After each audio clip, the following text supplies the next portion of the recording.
Hey, what it do? What's up? Your girl G here. Welcome back to my channel. Appreciate you for tuning in. And we are back at it to talk about the people of Huntsville. All right, y'all. Love and Marriage Huntsville. We got another pretty good episode. Things are starting to pop off. All right.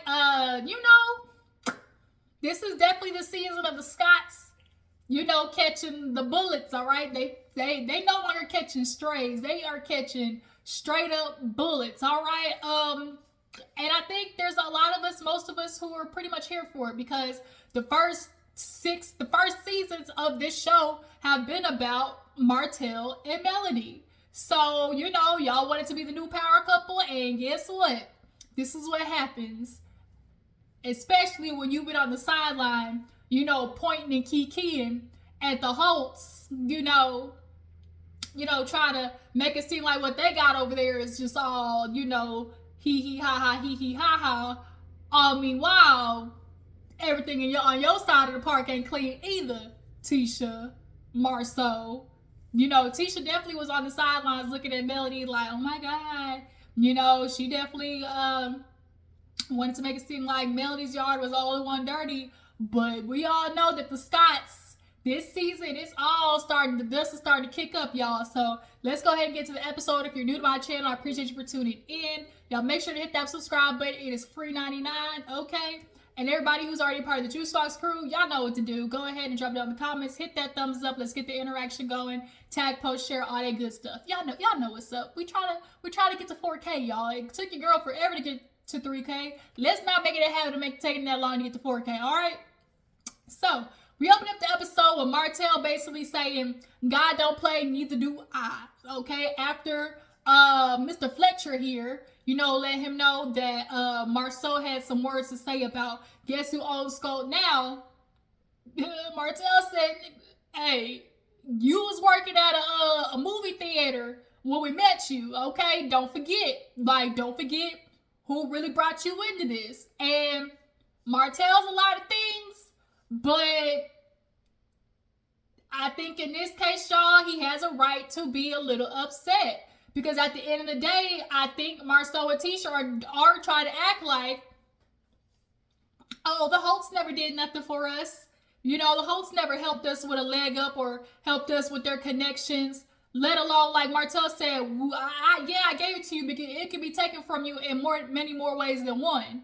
I.e., don't forget that you on our show where Melody is quite literally the executive producer, the Holtz, okay? Remember that, so basically Martell's like, I need to have a talk with Marsau. He said when he's working at that movie, the movie was some big old suits that you had on. He said, you be back managing that joy, okay? But it did make me laugh where every time he was like, man, I don't like when people try to act like you don't do nothing for them, just being fake friends. And I'm sure Chris was right there the whole time like, I wonder how people would talk about, you don't do nothing for somebody, taking advantage of it, not acknowledging what people do for you. Because Martell, you definitely over there try to ignore the fact that Mr. Fletcher over there has been doing you real good favors, okay? So much to the point that you feel entitled to be squatting at this point in his house. But yeah, he said he gonna talk to Marsau. Fletcher was like, all right, Mayweather, go ahead then. So we move on to Tisha with her girls. I think it's Mila and Macy. That oldest one, she look like Marsau, and then the youngest one look like Tisha, for real. But they have their, products line, which is very crazy because I thought Marsau wasn't a big fan of the products business. Very funny. Very funny. But yeah, they're doing their business and everything, doing their little assembly line. And, of course, Tisha's like trying to teach the girls how to be business women and things like that. Now, we're going to be for real. I always laugh when, Tisha mentions things like, being a businesswoman and, building a career and talking to her daughters about being able to take care of themselves and make money for themselves and things like that.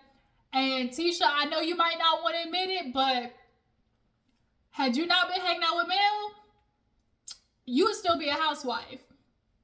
Had it not been for Melody, you would still be a housewife because Marsau did not take you seriously, point blank, period. I still remember that episode. It was like the second or third episode when she was like, I got my real estate license. And he straight up looked at her like, oh, I thought you were just doing that to just to have something to do. What? I would study, take courses, quizzes, tests to get a real estate license just for the hell of it. He straight up was like, oh, I thought you were just doing that to have something to do. I didn't know you were serious.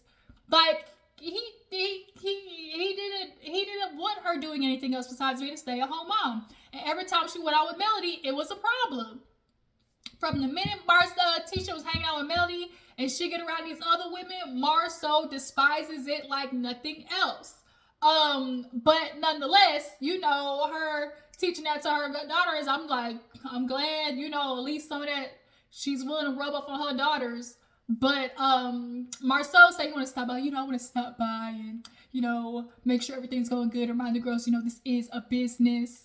The oldest one talking about, where the money? Show me the money. And Tisha like, now look, girl, you ain't gonna have no money for a minute. So of course, Marsau come in just messing up the whole thing. So about where this one go, where this one go, where this one go. They had that whole little assembly line going. Don't worry about it, okay? So Tisha sitting them on a break, and Marsau want to sit here and talk about like, you know, I just wanted to come in and, you know, oversee everything and, you know, remind the girls it's, you know, it's business, but it's also not all about money. And she's like, yeah, that's your daughter right there, because all she would ask is, you know, money and stuff like that. I might start getting her into like the account parts of it all, you know, so she can understand how to balance books and yada yada. But then this is where it caught me when he said, oh yeah, you know, but we, you know, we want to teach them that it's not always about money, because if you're getting into business and it's only about money, then it's bound to fail. I said, Marsau, wasn't it you last episode that said the only reason you got into e-commerce is for the money? We can play that back, right? Like, you literally said that to Melody. I don't have a high opinion of it, but I'm going to get into it because it makes money. That's the only reason for the money, Mel. But now all of a sudden, you want to be teaching your daughters, oh, you know, get into business for more than the money. Well, that's not what you're doing. You see how these men love to not lead by example? It's always do as I say, not as I do. That's why we have a problem with you, a lot of men who call themselves quote unquote leaders. You always want to not lead by example. I think y'all forget that part about being a leader. The biggest thing about being a leader is leading by example. When he said that, I just rolled my eyes so hard. So they of course get into, you know, the business of it all, and Tisha was like, you know, of course we got to get into the Black Expo. Y'all heard how she's putting that pronunciation, the Expo, you know, the meeting, the town hall, and basically she brought up that, you know, she didn't like all the comments. It felt very negative. And Marsau was like, yeah, you made it feel like they was negative, but I'll go take everything and, you know, basically whatever they say, just try to decipher it and use it. And she ended up bringing up Stormy. I guess her and Stormy had a little meeting, and they talked about her calling Marsau a biz naive. And she kind of apologized. And then Tisha was like, yeah, I would like for you not to do that again. And she's like, yeah, I won't. I'll try. I.e., I won't do it as much. Or she said, I'll try, because that way, if it do come out, like, it was basically like, bitch, I told you I would try. She's going to have almost intentions of not saying it, but if it slip out one time, that's what that I'll try is going to cover. And so Stormy basically was like, well, what about your husband when he started trying to act a little sassy boots? What you gonna do? You gonna check him? And Tisha was like, yeah. And so Marsau, he basically was like, well, when Stormy came in, you know, life is about, for every action, there's an opposite reaction. And here's the thing, y'all. Stormy has a very combative personality. But look who her mama is, y'all. Do y'all not remember how her mama was acting these first few episodes? That's who she grew up with. That's literally who she grew up with. For y'all to think that she's not going to take on those personality traits, you are out of your mind. Not saying it's right, but she always goes 0 to 100 back down to 0. That's why she's able to get over things quick. Like she said, like, I can get over things quick, you know, like it's boom, boom, boom, boom, boom, and then resolve. And it's like, that's not healthy. But he's like, yeah, when she came in, not trying to hug me, you know, saying things about me. So I gave her, you know, that energy back. And yes, true enough. Like, I do think Stormy definitely has a hold, especially on Courtney. Like, we gotta admit that much, y'all. Stormy do got a hold on Courtney in a way of antagonizing him to be, like, to man up against the other men. Because Courtney is like that quiet giant where he's like, he's so quiet, but when you see he getting up there, people worry that Hulk gonna come out, because men like Courtney are the ones that you really got to be scared of, the quiet ones. Them the ones you got to worry about, them quiet ones. And so I think Stormy, knowing that Courtney would go to bat for her at any point, she kind of uses that to beef against Marsau, if y'all understand what I'm saying. But Marsau did have a point of understanding, like, well, Stormy gonna come in with this energy, I'm gonna give you this energy back. But also, like Tisha said, like, can you not do that? Like, Marsau, you have every capability of, even though Tisha, Stormy giving you that energy, you do not have to give it back. Like, you don't. But you want to. Like, but you want to. And so Tisha's like, so you don't feel like you did anything wrong? And he was like, no. And I'll probably proceed like that in the future. He wants no resolve with Stormy, because although Tisha's like, but I like Stormy. He's like, I don't care if you like her. Marsau don't want Tisha and Stormy to get along. Look what type of woman that Stormy is. She is a businesswoman. She is a outspoken woman. Marsau don't want that rubbing off on Tisha. He don't want a woman that's not scared to call a man out. He don't want none of that. That's why he has no intention of trying to fix it with Stormy. Well, he said, you know, I don't view them as friends. They ain't got to be your friends, but to the extent of you just straight up saying, like, I'm going to act like this in the future. Let's say even if she doesn't give you that energy, even if she don't give you that energy, you're already planning to give that to her. Like, it is destined to fail. Yeah, he said something else. He was like, she's like, yeah, but I like Stormy. And he was like, okay, but I don't see them as friends. Oh, that's what it was. And he was like, oh yeah, her trying to go for me. You know, I ain't never been like, oh, you know, women can't do this, or try to hold you back because you're a woman, or think because, you know, this is a top position CEO that you can't do because of certain gender roles. I said, the devil is alive. The devil is alive. First of all, you let us know how you feel about women with your little passive-aggressive ass comments, Marsau. It's not what you say. It's half the times what you don't be saying. It's also the fact that you might not necessarily be using the words, but you're using assimilations and things that are very cinematic. What's the word? The synonym to the behavior of what you feel like a woman's role is. I.e., you weren't trying to tell Stormy to quiet down because she's a woman. You called her sweetie, right? That was your way of saying, like, oh, you woman, you know, sweetie. Like, he was trying to check her as a woman, so that's why he called her sweetie. When Chris was at dinner, date night with you, and you and Tisha, that's why you were like, oh, I just thought you were, you know, Chris's pretty wife. Like, you don't have to say, oh, these are the gender roles. Your actions, for one, say it, and two, your little passive-aggressive ass comments are the ones that give it away. You don't need to be like, oh, women, they got to do this, men got to do that. You don't even have to do all that.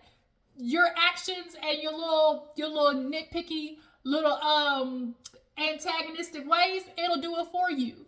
Talking about, oh, I don't be trying to hold women back. Well, you certainly try to hold your wife back. And if that's how you are with your wife, there ain't no way that you don't think that about other women. So miss me with that, Marsau. Miss me. Moving on. So, y'all, Kimmi, she's still trying to figure out every which way out to get Marsau Maurice the Punani. The Punani that he absolutely does not deserve. The friend coming over trying to give all types of sex toys and kegels and yonis and all types of stuff.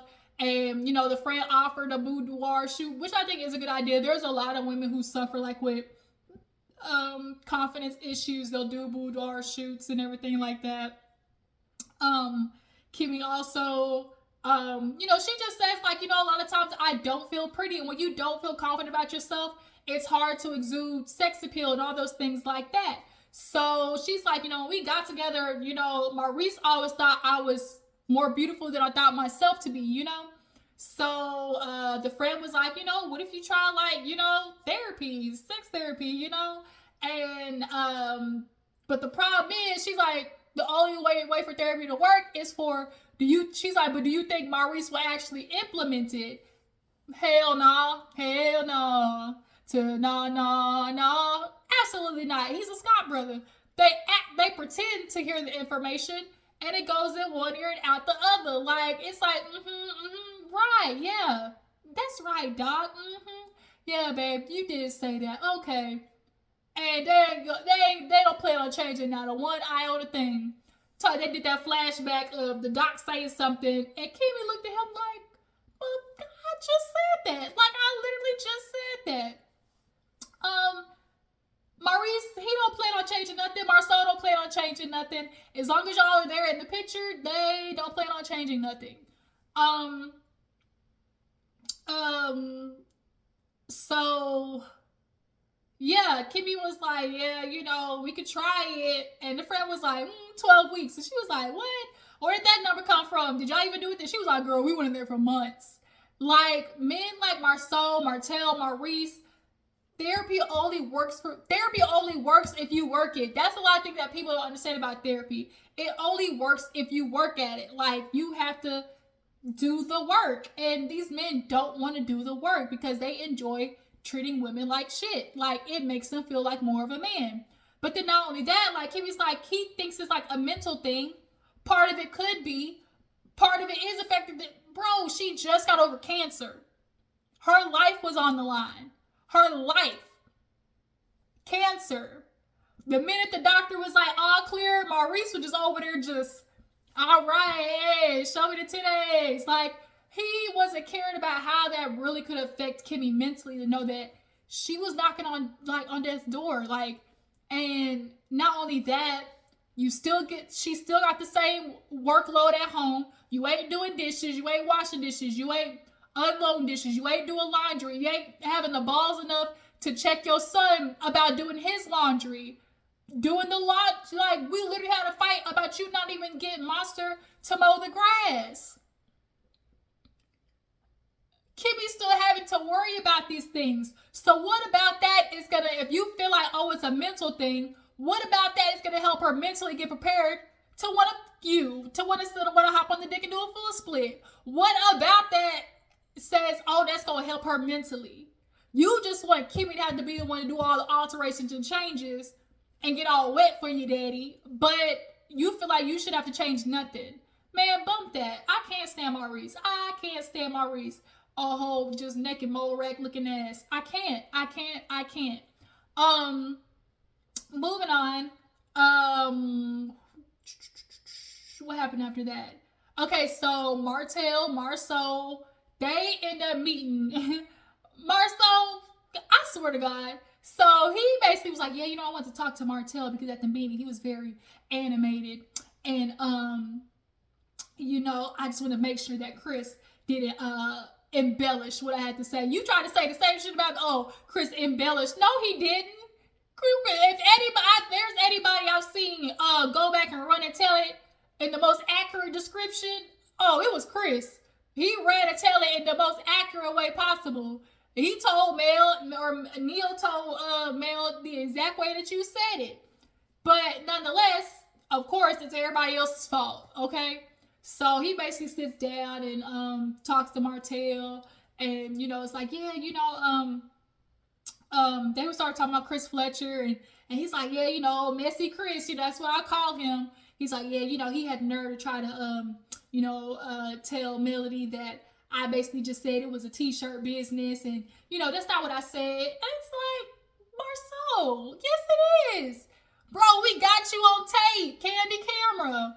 And so well, Martell was like, well, speaking of, I mean, he had to let me know that basically you was saying some stuff about us business wise and how we previously worked together, and I'm not necessarily liking that. At the end of the day too, like when it comes to the business expo, Mel's a good speaker. Me and Melody have been a prominent power couple in the community, so that right there should have been enough for Melody to speak. Like, what type of speaker she is. And in the middle of them, talking, who ring up the phone? Fletcher. Speaking of the devil. So he talking about, yeah, Martell, I'm outside, put up this for sale sign. He talking about, man, he was like, man, what you mean for sale? I thought it already was sold. What I heard is that Chris lost out on that sale because of Martell, because he didn't want to move out. That's what I heard, on the Twitterverse, that Chris actually missed out on that sale. So if he did, Martell, you really effed up. You are really effed up that you would do that, all because you don't want to move out of that house. Go back to your mama crib or go stay at a hotel extended stay in. It's that simple. For real, it's that simple. Instead of trying to play like you all good and stuff. Every episode to my, oh yeah, I'm doing better financially and everything more than I have before. Shut up. The lies. He hang up talking about when, yeah, he was like, man, Chris was like, I mean, yeah, we still, but Martell, we still gonna be on the Blaque. Like, I gotta get you to get out. He said, yeah, bye, Chris. He did not want him talking. He said, man, Chris always harassing me. What do you mean harassing? You are in the man's property. He has every right to harass you. But he want to put out, I moved out when he found me. No, you're a grown-ass man. Why is it everybody else's responsibility to figure shit out for you, Martell? I swear. That's the shit about Martell. It's always everybody else's fault. Everybody else is supposed to do the work for him, but him. So Chris come in and they get to the conversation and pick up where they left off. And basically, Martell, Chris was like, well, Marsau, he was like, no, Marcel was like, yeah, I'm talking to Martell because you went back and said things inaccurately. He was like, no, I didn't. He was like, well, about the t-shirt thing, he was like, we told Mel that at the end of the day that you felt like you didn't want to have to pay because you feel like you should have to pay for somebody to speak about a t-shirt business. Marcel was like, solid. So where was the misconstruing at? Like, Marcel knows he's full of shit half the time, but you see the way Marcel approaches conversation. Now all of a sudden you're changing the reason to why you didn't want to have somebody talk about it is because of the platform. I thought it was because first it was, you didn't have to pay anybody, period. You felt like people needed to volunteer their services. Then it was, I'm not paying you to speak just about a t-shirt business. Now it's, you shouldn't speak if you can't tell anybody about your trials and tribulations. It was just so frustrating. And so he would talk about, Martell, name one thing that didn't go right for you. And he was like, what? And then he was like, he's like, then you and Melody. He was like, the thing is, me and Melody didn't have any failures. What Martell's always gonna do is always gonna bunch him and Melody together because that nigga know he ain't got no successes without Melody. That's the unfortunate part. Put some respect on our name, as the host. That's the only claim to fame that Martell, he is clinging to for dear life. But nonetheless, you do gotta put some respect on it though, because like Martell said, stop acting like we didn't just bring you into something. Man, you ain't do nothing for me. What do you mean? He was like, when you were needing money, he said, we brought you into the business like we agreed. And then you bought me out. Man, that ain't what happened. He was like, what do you mean that's not what happened? And so now Marsau is like, we should be doing this, something that you did for me when we were friends. We don't want to try to itemize that. Regardless if it was before the show or after, it was still something that he did for y'all. Because you were having money issues, instead of just giving you the money, he did you one better. He showed you how to go out there and make money on your own. To me, that's better than, hey, can I borrow, $2,500? Or how about I show you how to make $2,500 every month on your own, passive? That they did you a solid, Marsau. But Marsau doesn't want to admit that because it was before the show. That's all he wants to talk about. Oh, if you have a platform, that's the reason why our businesses work. Having a platform means shit, because you can have a platform all you want. But if you don't know how to operate a business and, you know, working with your viewers, your followers, like, having a platform means, like, for real, like, God, like, for real. But he always wants to limit to, oh, these people don't have a platform. You gotta have a platform in this day and age, period. And so you having a platform, you can show people how you did it before and after. And like Martell had a very valid point. Well, if it's about the platform, that means your ass shouldn't be up there talking either, because you wouldn't have shit if it wasn't for the platform. Like Marsau, every time he tries to shoot somebody else down, he always ends up shooting himself too. I swear I can't with this nigga. Gila monster looking ass. So they end up going back and forth. Then Marsau wanted to bring up the fact, like, man, you ain't never did nothing for me. Martell was like, nigga, you ain't never done nothing for me. He's like, oh, really? I ain't helped you? He's like, man, you ain't never helped me. He's like, for real, Martell? He's like, when? He's like, oh, have I ever asked you for money? Well, guess what, Martell? Have I ever given you money? And Martell was like, Martell was stumped in that moment. He was stuck, okay? He was stuck. He was like, Marsau was like, for real, Martell, you ain't coming to me asking me for money? He's like, you talking about a loan? He's like, you paid me back, but I gave you money. And basically in the confessional, Marsau was like, look, Martell was on hard times. He came to me asking for money. He said, I didn't even tell Tisha about it. I gave him the money. We all know Martell was out here damn near selling Boochie Cat for change, okay? For real. He was out here getting out to sell that thong for a couple of bucks, okay? Go out here and do some strands for a piece of change. She said, gonna sell my dick for the back. Okay? Martell was out here, had to do something out here, make it for a buck, make it holler for $1, okay? So I absolutely do believe it. I believe that Martell and Melody helped set up Marsau and Tisha.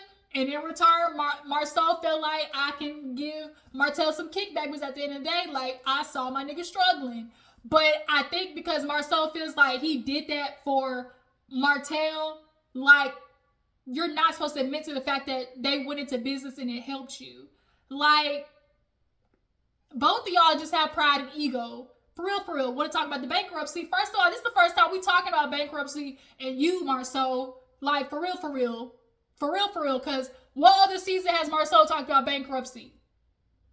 Why are we talking about the failures of what everybody's going to see? He's like, I don't want to bring up nobody unless we talk about the failures. See, you wanted to run down on Martell's failures, and he wanted to make sure, if we're going to have this conversation, we're going to make sure you come out looking worse than the way I look. That's all Marsau wanted to come out of that conversation. I feel like that's why he went down that route. If we're going to have this conversation, well, I can't nobody talk about unless you've had failures, because without success, you know, you got to have failures to get there. We understand failure comes with success, but what they're coming for is the steps to building. You know, like, he wanted to make sure that along the way that people knew that Martell and Melody, I guess they was fucking up. But that's not what you said the first time, Marsau. He always changing his reasoning for shit because he know he sounds stupid. So, yeah, Fletcher at the end of the day was like, man, both y'all shut up because we'll do this all day. He gave them an invitation to bet on Blaque. Speaking of bet on Blaque, they did this dusty ass commercial. Tisha can't be sexy. She don't know how to flirt. Yeah, polo ting. And last but not least, we see but one thing on that bet on Blaque situation, that they said that they have a bunch of what they say foundations under the charity, or under the under their name, under the Blaque business that they basically do for, or we have a bunch of organizations, something like that. And I was just like, something seems a little sketch here.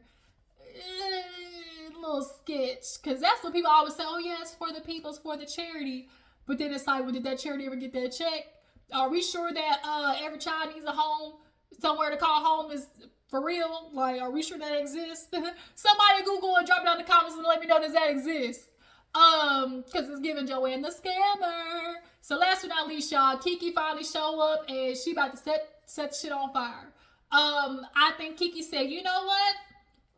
y'all ain't gonna look at me no more. You ain't gonna try to take me down with my own drug issues and me robbing Lowe's. If I'm going down, bitch, I'm taking you with me. So she said, you know, I thought me and Tisha was on good, you know, good standing, but I guess not because, you know, it's some murmurs around town. It's some rumors that Marsau had sex with and they bleeped it out. Millie said, and allegedly he had a threesome, y'all. Had a little menage a trois. A menage a so, okay? And you know, I guess that may be going around, so maybe Tisha's blaming KeKe for that going around, possibly.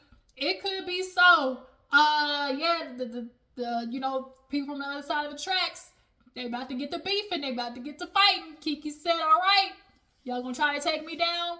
Last time I spared your ass, not this time. I mean, we been know Marsau cheated on Tisha. She ain't going nowhere because to her it's important that we last, you know, we're together, you know, put some respect on our marriage. That's how she's like one of them type of women. It's more important about the length of their relationship versus the quality of their relationship, right? And that is said to be continued. So we're gonna see next week. Oh Lord Jesus, it's a fire because KeKe said she went, bitch, you ain't get ready to win. She said, poof, and all that water went over on Tisha. I was like, hey, then what happened? This shit happened in slow motion. So y'all drop down in the comments, you guys. Do you guys believe that? Do you guys believe that Bet on Black is a cover up? Do you guys believe that Marsau should be grateful that the Holt and Holt pulled them into business? Martell, get your ass out this house. Stop squatting in this man's house. Get out. He said, oh, that means I have more time. No. He's talking about because I pay every month. You're not paying every month. That's why you're squatting. If you were paying every month, you wouldn't have a problem finding a new place to stay. Shut up, Martell. Yeah, and the last but not least, do you guys feel like KeKe is bringing this cheatation situation up to try and distract from her, you know, running with the law? All right, I appreciate you for tuning in. Y'all make sure to follow me on Instagram and Twitter. I'll catch you guys later.